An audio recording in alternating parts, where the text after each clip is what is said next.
I'm Jody Bradford. I'm the Texas AgriLife Extension agent in Carson County. I will be co-hosting the meeting tonight, 2020 Beef Cattle Management and Economics Series, hosted by the Texas A&M AgriLife Extension Service. So our first speaker on bull and heifer development is Dr. Jason Smith.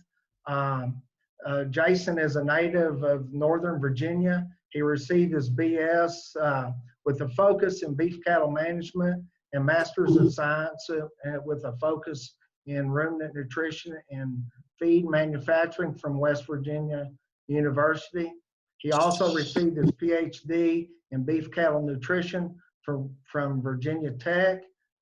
Jason spent 4 years as an assistant professor and extension beef cattle specialist at the University of Tennessee before moving to Amarillo, and is currently serving as assistant professor and extension beef cattle specialist.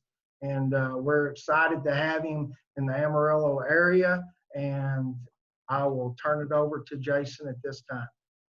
All right. Well, thank you, Jody. I greatly appreciate the introduction and the opportunity to be here and visit with all of you that are attending tonight's webinar. I'm excited. A lot of good topics that I think we'll be covering throughout the evening. So I'm going to go ahead and get into this first topic on nutritional management and specifically as that relates to bull and heifer development. And it's a topic that I'm going to try and cover in about 30 minutes or so. And I'll be the first to tell you that 30 minutes will not do this topic justice. And so I'm really going to be skimming the surface on what I think are the major nutritional related factors that contribute to successful reproductive development of both bulls and heifers. And I'll try and specify if I'm talking specifically on bulls, talking specifically on heifers, or if I'm talking about factors that influence both. But really the focus will be, generally speaking, protein and energy nutrition, as well as some information on mineral nutrition. And then I'm going to try and break those into sections of pre-weaning versus post-weaning development, because I think there's some big picture type differences that we need to appreciate and recognize and consider when we're designing these programs. But before I really get into any of that specific information, I think for any of us that's going to sit down and design, evaluate, or continuously reevaluate their development program, I think we have to ask ourselves some questions. And I think one of those important questions that we have to ask is really what our goals are. So for those of you that may be joining that are seed stock operators, is your goal to sell every single calf that's born that's sellable as someone's next herd sire or replacement female, or is your goal to identify and sell only the animals that will add value to someone's herd? And then for commercial cattlemen, is it to buy a bull that's going to breed your cows, or to purchase a replacement female that's going to be likely to rebreed in your herd, or at least get pregnant one time? Or is it to invest in a bull or a female that's going to progress the genetics of your cow herd and really be influential in that herd for a long time? And the reason I present those questions here at the beginning are because I think the answer to these questions really dictates how we design development programs and really how much emphasis we place on nutrition in those programs. Because the reality is, through nutrition, we can have a huge impact on reproductive success. The flip side of that is maximizing is not the same thing as optimizing.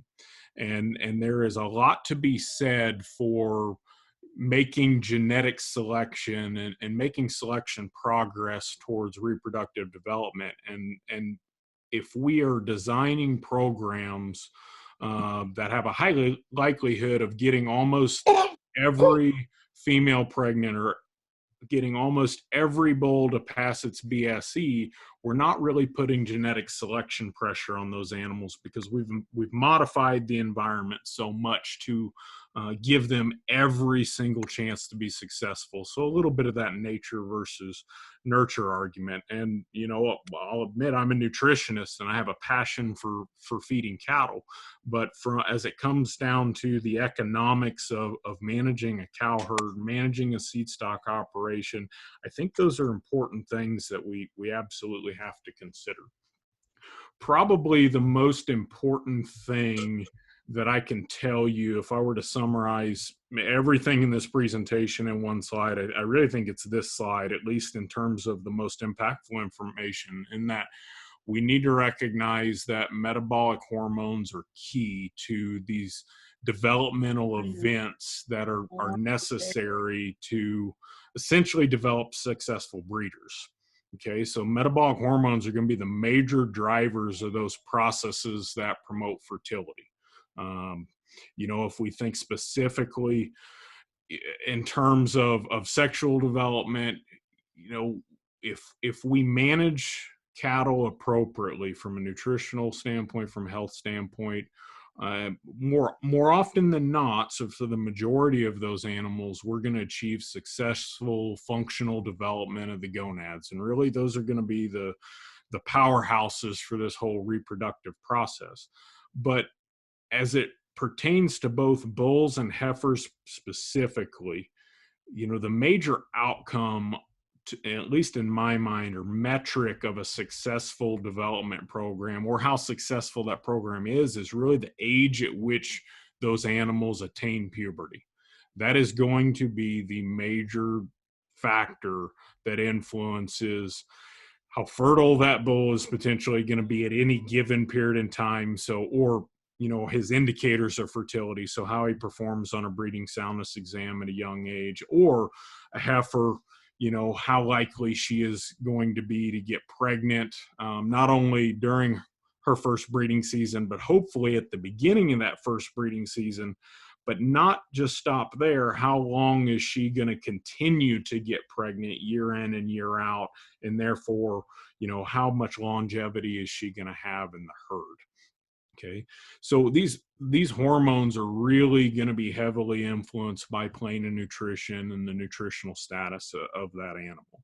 And so that's going to be the major environmental factor that's driving those physiological processes that tell that animal, okay, it's time for you to think about reproducing.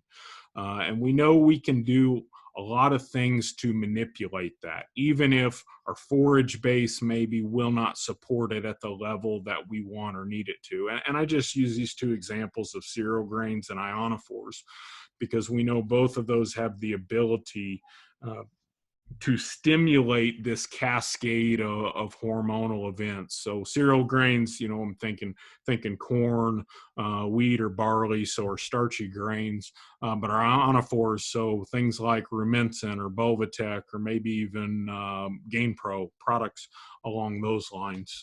So the drugs being Meninsin, Lasalicid, and Bambamycins.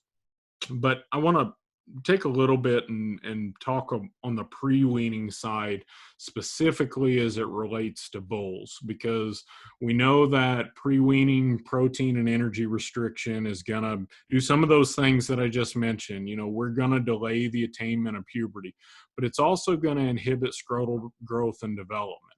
And really that's going to affect that bull's testes at the cellular level, which is going to decrease their ability to produce sperm, essentially.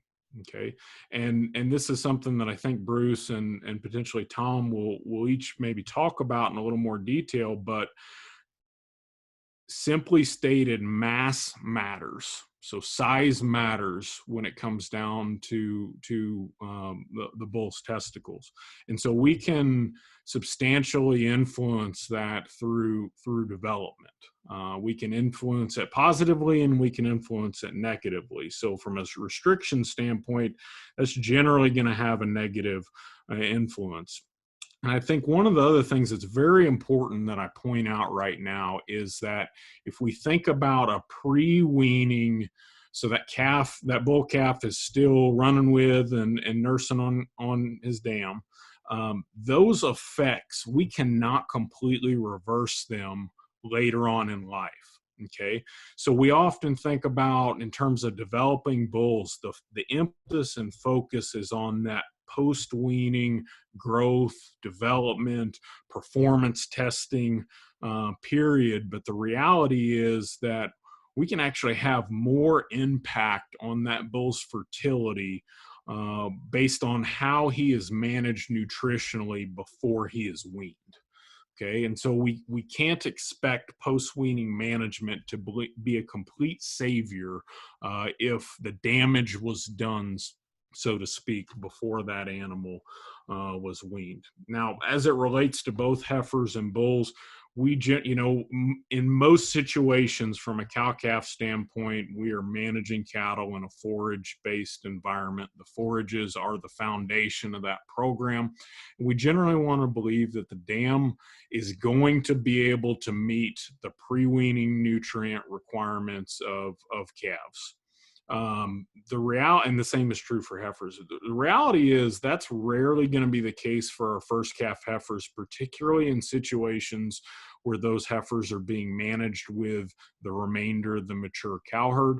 It's also not going to be the case in nutrient restricted environments. And let's face it, particularly from a commercial cattle production standpoint, almost all of our environments are nutrient restricted to some degree. And so we have to consider that that is going to play into the overall fertility of those animals. And so I'm going to preface this with the fact that I'm not coming to you tonight to tell everyone that they should be creep feeding or need to consider creep feeding. Okay, that's not what I'm saying with this next point. But the point I want to make is that in a nutrient limited environment, we would expect creep feeding or creep grazing to drive early attainment of puberty. Okay, it's going to be particularly important for bulls. But the thing we also need to consider is there can be negative repercussions of that. Particularly as it relates to overconditioning and essentially laying down or depositing some excess fat in those animals. As it relates to heifers, if we start to develop excess fat in the mammary gland, we know that's going to affect milk production later on in life. Bulls, if they start to develop some excess fat in their scrotal neck, we know that's going to cause some problems with thermal regulation. And so there's a trade-off there. With the right type of creep feed, sure, we can increase or really decrease the time that it takes for those animals to attain puberty. But we just need to make sure that if we are going to do that, I'm not telling everyone that that is the right decision for them, because economics absolutely need to come into play with that. But if we are going to do that, we do need to make sure that ration is set up to where the likelihood of those animals accreting excess fat is relatively low. One of the other things on the pre-weaning side that I think is often overlooked is mineral nutrition and its importance. This is an area that really has not been addressed in the literature or through research as much as other areas of mineral nutrition have, but we would expect mineral deficiencies early in life to have long-lasting implications. But I think for the most part, if we focus on meeting the mineral requirements of the cow herd through our mineral nutrition program, those calves are likely to have an adequate mineral status to where that is not going to inhibit normal reproductive development or their subsequent fertility. Okay, now I want to switch gears a little bit and start talking about post-weaning development. I'll talk about bulls first, and then I'll move on to heifers. But it's really not new knowledge that feeding diets that are excessively high in energy has repeatedly been associated with reductions in semen quality. Generally, that's thought to be a consequence of overconditioning, so depositing too much fat and essentially compromising normal thermal regulation in the testes. Okay, and because of some of those things that I've already mentioned. The question I pose is that a function of a high level of growth or overdevelopment? And I pose that question because we can manage cattle at a high level of growth and not deposit fat or excess fat, at least to a harmful degree. And so the general notion that if we develop bulls more slowly at a lower rate of grain or rate of gain, that problem goes away. And that isn't necessarily the case. It generally comes down to whether that animal was over conditioned or not. It just so happens that there's a higher risk of over conditioning that animal when we're managing them for a really high level of growth. But we also need to recognize, as it relates to reproduction, that fat isn't always an enemy in the animal. Okay. And so there are just as bad or negative consequences of underconditioning as there are overconditioning. And I think that's something we definitely need to keep in the back of our minds. And so all that to say that we can successfully develop bulls and achieve a high level of performance without compromising what we would use as our indicators of fertility. So some of the things that Dr. Haregrove is going to talk about a little later as they pertain to breeding soundness exams. And so I as a nutritionist, as somebody that's developed bulls, as somebody that puts together a lot of bull development rations, I do not believe that corn is necessarily an enemy. But just like in anything else, we have to have a complete and sound ration formulation, and everything is good in moderation, right? And so we don't want to overdo it with energy. The same could be said for our other energy dense ingredients. The reality is, the most important aspect of that is we can use some corn, some starchy cereal grains, some other energy dense ingredients to develop bulls. We just need to make sure that we're essentially not finishing the cattle like we would in a finishing program in a feed yard, because that's going to be where we really get into issues with overdevelopment driving problems with fertility.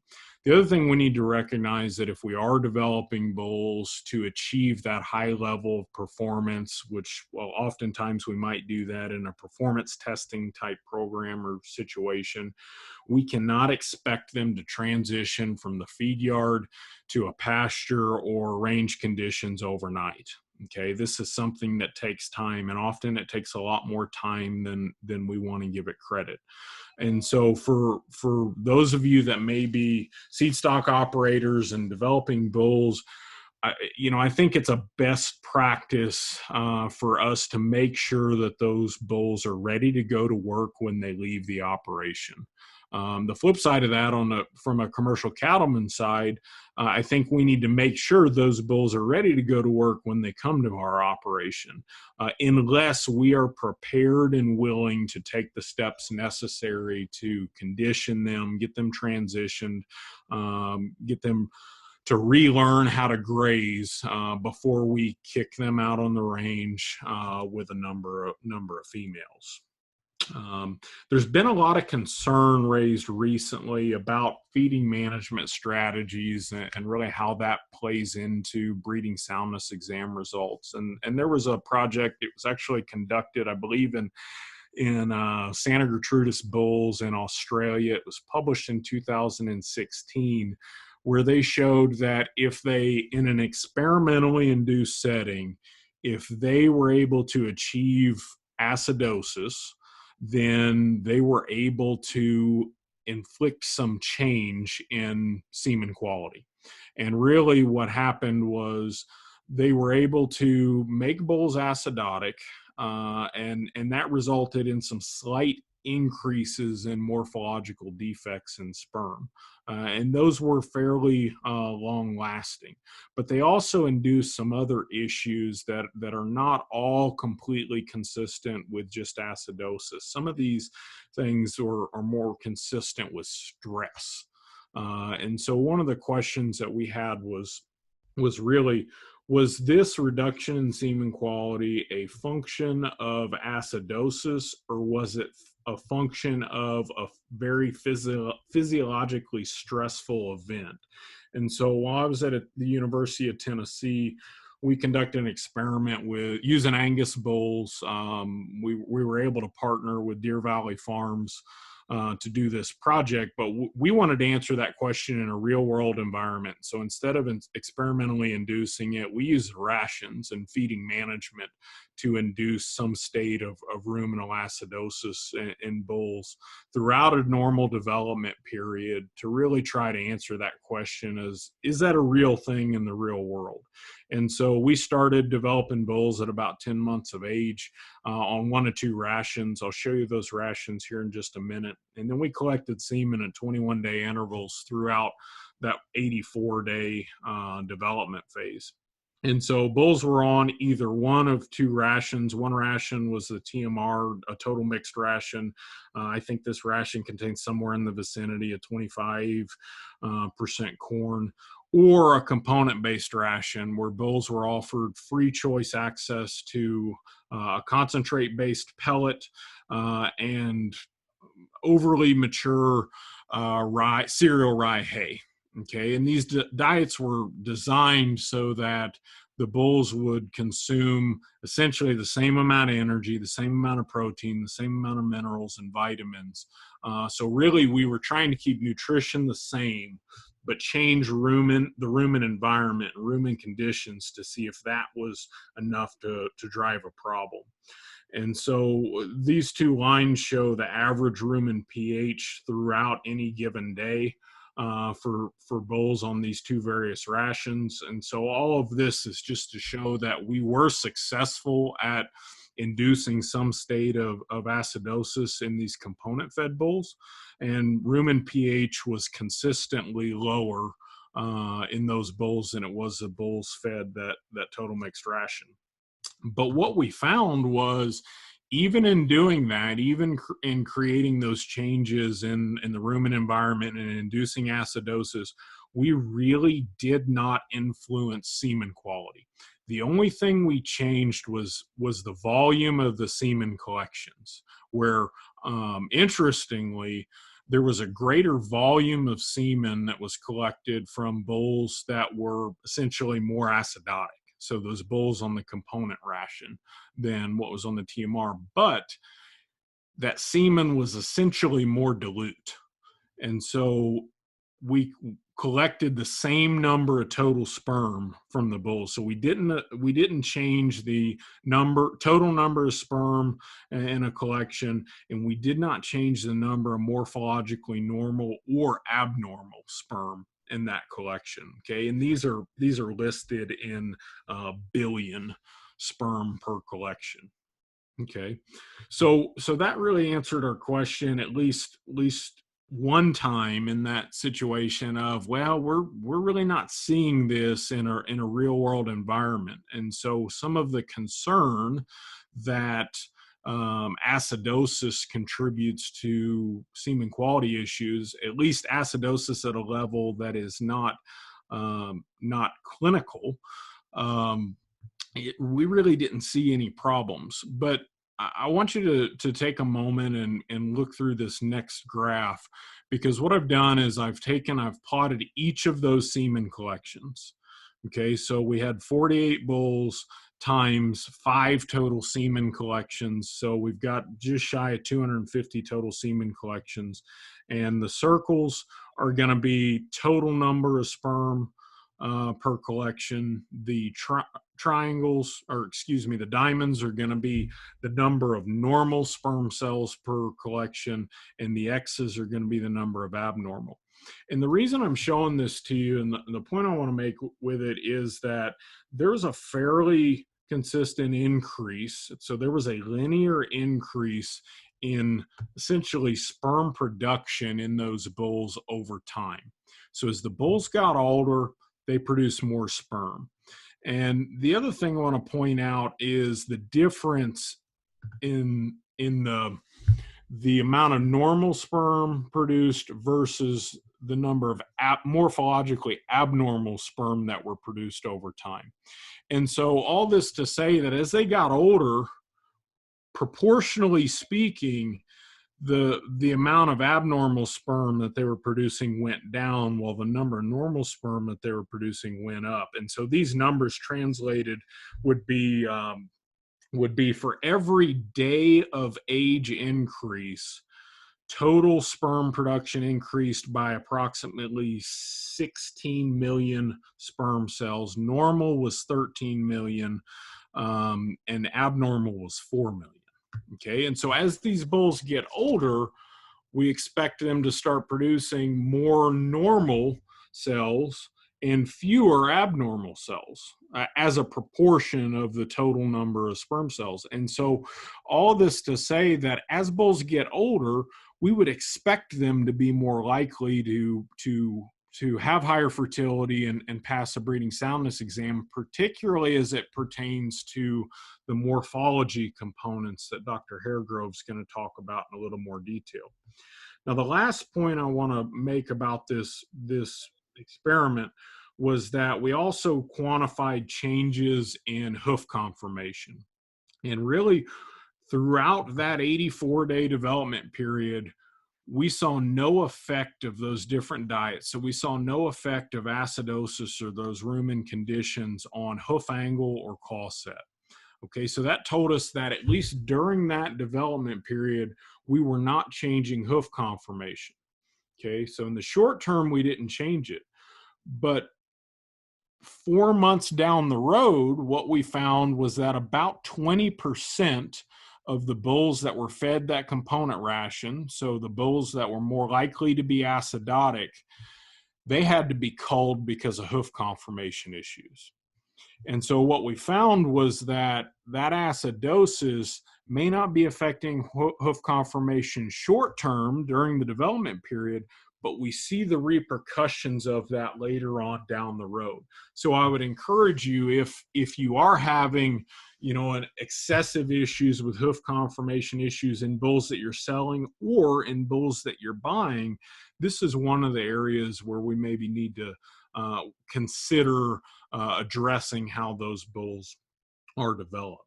All right, so I'm going to switch gears a little bit and just cover a few of the main factors as it pertains to heifers.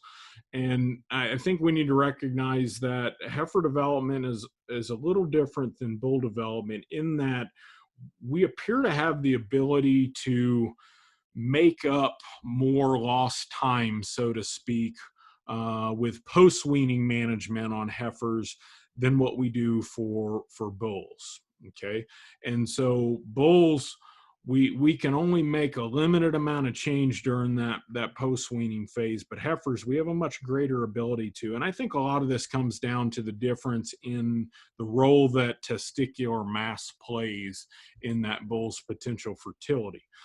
The thing I also want to point out is that does not mean that a nutrient deficiency early in life will not have long-term consequences for that female, because that potential is still there. Okay, but the big picture factors in terms of important things to consider as it pertains to heifer development is that attainment of puberty is still critical, particularly before the beginning of the breeding season. That is going to be key to successful replacement heifer development, because initial fertility plus herd longevity, that to me is what really equals success as it relates to development program. And so if we think about how do we go about achieving those things, I think it's next Tuesday's webinar, I'll be covering some of the more details and ins and outs of how we actually go about supplementing and feeding animals to achieve some of these things. But really, our program needs to be designed to support the growth, the nutrient status, that metabolic signaling that's going to be necessary for heifers to begin cycling. And so, going through all the research, that optimum level for most is probably going to be targeting somewhere in the vicinity of about 60% of their expected mature weight at the beginning of the breeding season. And those females gaining somewhere north of a pound per head per day. Okay, so we can still be successful at levels higher and lower than that, but I think there are a couple things we have to consider if we do that. So if we develop females to more than 65% of their body weight or their expected mature body weight at the time of the beginning of the breeding season, we're going to, the person doing the breeding or the bull's probably going to look really good, because that is going to promote higher pregnancy rates. But it's also has the potential to result in over-conditioning those females between essentially the time of breeding and the time of calving. And that's something we want to avoid. We want to get them to an ideal state of condition, but we don't want to necessarily over-condition them. Okay, if we over-condition them, we can run into some other issues down the road as well, in addition to calving difficulty. And so we generally don't advise taking them up above that. Economics are also going to come into play. For most of us, that's going to be far too expensive to justify. Okay, we can generally develop them to a lesser percentage of their expected mature weight, and we can do that more economically, but we need to be aware and recognize that they may result in some disappointing pregnancy rates. I'm not going to tell you that can't work, because there are a lot of people that are successful at making that work. And I would say the benefit of doing that is it provides us with the ability to put a lot of selection pressure on those females for reproduction. So it can work, but if we want it to be successful and actually play into our program that really has the future in mind, we have to be very judicious. We have to be very committed to selecting the females that don't work and removing them from the herd. Because if we don't do that, we're going to expect to have a greater proportion of those females start to fall out of the herd as 3 and 4 year olds. And so the likelihood that they make it to 6 or above and actually become a profitable female will be fairly low if we have not been very, very critical about our selection and culling. The other thing, the big picture thing that I think we need to address is that our nutritional management programs need to be as consistent as possible throughout the breeding season. And so what I mean by that is we really want to avoid any abrupt dietary changes, within 30 days prior to or following the time of breeding. And practically speaking, I think for most of us, that means avoid transitioning heifers that have been developed in a dry lot or on a hay-based setting to a pasture with lush green forage immediately after we breed them. And this is based on some research that's been done by George Perry and his group at South Dakota State University, probably been replicated some other places as well. But grazing is a learned action, and particularly for heifers that are developed in a dry lot setting, it takes them a considerable amount of time to figure that out again. And that amount of time that it takes for them to figure it out again, that nutritional insult has been shown to be enough to substantially decrease pregnancy rates in those developed females. And so that's a situation where we want to avoid breeding heifers and then taking them out of a dry lot and then dumping them directly into lush green forage, because we know we can run into some issues with that. The same would be true for dumping them into dormant native range, because I think the same issues come to play. If we think about heifers and bulls, and these are a few of the last points that I'm going to make before I wrap up. From a post-weaning development standpoint, mineral and vitamin nutrition is still key. Okay, and so we would expect their mineral and vitamin status to absolutely influence reproductive performance, and both deficiencies and toxicities can be problematic. And so in terms of the Western United States, historically phosphorus has been termed as the repro mineral. In certain situations, phosphorus levels in our forages may be an issue, but in a lot of situations, phosphorus isn't a problem, okay? Particularly if we've got lush green growing forage, as we're getting ready to have here in the not too distant future. If we've got cattle grazing wheat pasture, phosphorus most likely is not going to be a major issue. When it is going to be a major issue as it relates to reproduction is going to be in this part of the world, particularly when we're grazing dormant native range. So what we've been doing, or a lot of us have been doing for the past few months, or even a little more than that. But I think it's important that we recognize that trace minerals and deficiencies or toxicities of those drive just as many, if not more, mineral-related reproductive issues than some of our macro minerals do. Okay, and so that could be if we've got a low dietary level of a trace mineral, we've got a high level of an antagonist. So we've got issues with sulfur in forage or in water. We've got issues with molybdenum. We've got issues with iron. Those can decrease availability of those other minerals or of some trace minerals. The flip side of that, toxicities can be a concern as well. And that's where working with your nutritionist to design that mineral program that complements the base of your operation as it relates to the nutrition program, I think is critically important.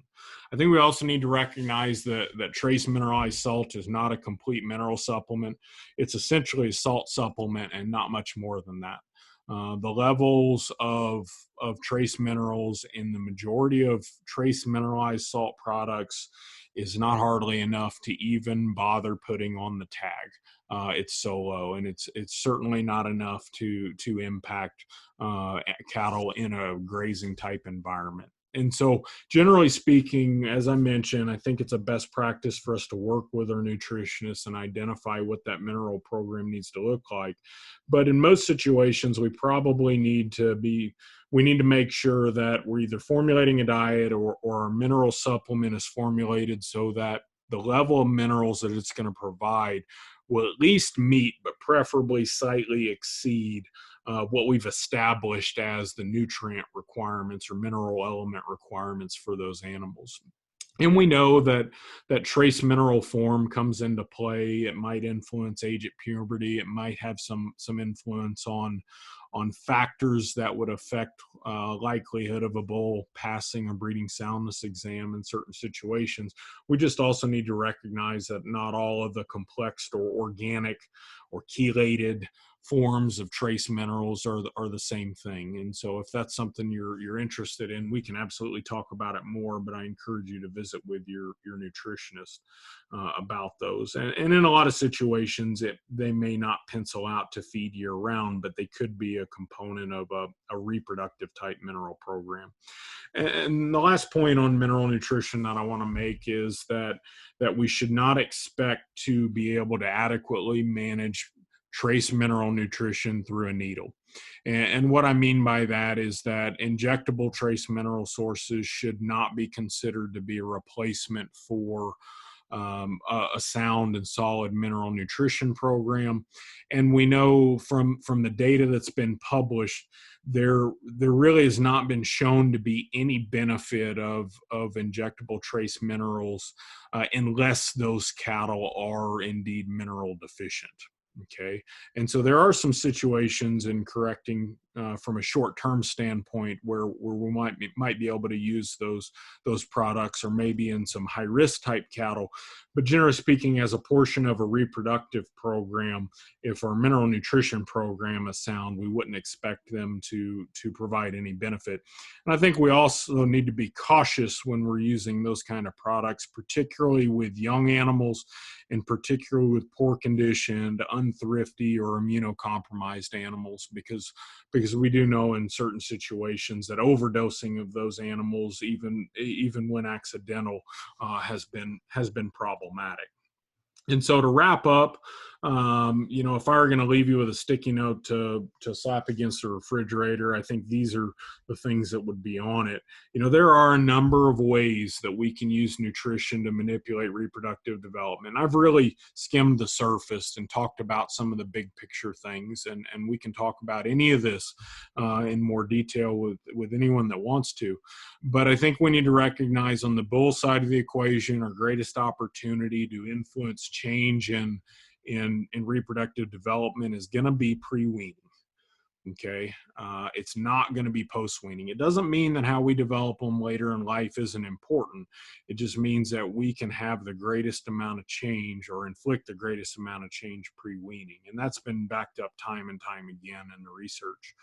But it's one that has not been discussed very much. And we do have the opportunity to recover more lost ground on heifers after weaning than what we do with bulls. And then these last 2 points I think we have to consider is that, we can easily use nutrition to maximize reproduction and fertility. The other option we have is to use nutrition strategically in combination with selection to optimize it. And I think that's important an important aspect that a lot of us need to consider is that maximum is generally not synonymous with optimum. And so I don't think our program needs to focus just on nutrition, even though that's an aspect that I've spoken on tonight. Selection probably needs to be, absolutely needs to be a major aspect of our development programs as well. And so with that, I appreciate your time. I hope I've kept within mind, but I've got my contact information listed here. Anybody that's more interested in these topics, at least above and beyond what we can answer through question and answers and discussion tonight, don't hesitate to contact your county agent. And then we can figure out whatever we need to do to help you to the best of our abilities. And so with that, I'm going to go ahead and if we have time, maybe go ahead and take a question or two if there are any while we're transitioning and Bruce or Dr. Carpenter is going ahead and bringing his slideshow up. Thank you, Dr. Smith. We do have a few questions. If we have time while Dr. Carpenter is setting up. Perfect. One of the questions that we have is, what is the heritability of sexual maturity in bovine? And so that's a great question. And I don't remember the exact number off the top of my head. That actually may be a question that Bruce has a better ability to answer than I do, as I'm a nutritionist and he's a reproductive physiologist. But what I will say is across the board, most of our reproductive traits are, relatively speaking, they're lowly heritable. But I want to caution people with how they interpret that. Because lowly heritable does not mean that we cannot make change through genetic selection, particularly as it pertains to a bubble of a single operation, if that makes sense. And so we can still make a lot of genetic progress through selection for reproduction.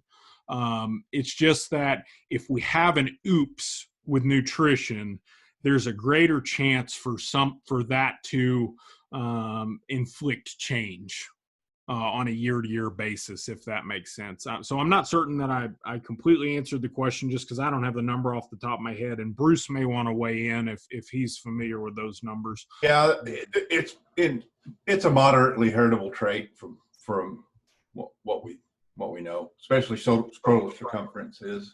Yeah, absolutely. Absolutely. All right, thank you. The other question I have is, at what age do you expect heifers to reach 65% of their body weight, potential body weight? So, for that question, so to answer it in terms of when I expect them to achieve that, it's all going to be dependent upon how those cattle are managed. I'm going to maybe flip it around a little bit and say, my expectation for females that I think should work into the program are that they are cycling, so they're pubertal at the beginning of our first breeding season, okay, so that those females are being bred so that they calve as 2-year-olds. Okay, so for most people, that's going to be somewhere in the vicinity of 13 to 15 months of age. They absolutely need to be pubertal by. We do know that a lot of the selection pressure that has been placed on early attainment of puberty, that in a lot of situations, if nutrition is not a major limiting factor, females will be pubertal far before then. And that's actually an issue on a lot of seed stock operations, where a lot of times come weaning age, we have to administer a prostaglandin to make sure that if any of those females were bred before weaning, that is not going to cause problems later on down the road. The other thing I'd add to that is you're heavily influenced, either purebred or heavily influenced Bos indicus breeds, of course, are going to reach puberty probably more as 2-year-olds than yearlings. But. Yes, and if we want to push them further up and make them achieve puberty sooner, it will take more nutritional input than what it would or what we would expect for more Bos Taurus type cattle. But that's a great point, Bruce. I'm glad you brought that up. All right, thank you. A couple more. This question is, I've heard it stated that circumference of a bull's testicle development is directly proportional to his daughter's age of puberty. Is that a true statement? It's related, but not maybe directly proportional. It's related. It's also related to his age at puberty, but there is an effect there that most research, not all research, would suggest that. But I would say, Jason, wouldn't you agree with that? Yeah, so I mean, in terms of quantifying the relationship, they're linearly related traits. So as one goes up, we expect the other to go up. The other thing we need to keep in mind is that relationship doesn't determine cause and effect. And so we would expect that if we are putting selection pressure on scrotal circumference, we would expect that to drive some change or result in some change in age at puberty in females that are sired by those bulls. But it's not necessarily a one-to-one change, if that makes sense. Okay. Andy, if that answers your question, you can let us know. If not, we can probably go on. The next question is, what is your opinion on cafeteria style mineral versus a bagged mix? No, that's a great question. It's a question I get a lot. My opinion is that there is no place or use for cafeteria style mineral supplementation programs. And the reason for that, there are a couple reasons. In that, I believe that cattle will change their intake or consumption of a complete single mineral supplement to a small degree as their mineral demands or requirements change. The problem is that is dictated by primarily phosphorus and calcium. Okay. And so the issue we run into when we provide mineral supplements in a buffet style mineral feeder is, one, they're not consuming a complete mineral supplement. And just like if we allow a young child to always pick their meal, they're probably not going to pick the foods that they always need to. And that holds true, particularly when some of our mineral ingredients are very unpalatable. Some of the ingredients cattle will not eat at all on their own, whereas they will consume them if they're blended into a complete supplement. The other thing is that some of those mineral ingredients, so ingredients that are providing a required and critically important ingredient, can be toxic very easily, very quickly if cattle consume too much of them. And so to me, if we're feeding cattle that way, we are asking for a problem, whether that problem is they're not consuming what they need to, or they're going to consume too much of something they shouldn't. And we can argue that if we're including a selenium ingredient from the FDA standpoint, it would technically be illegal.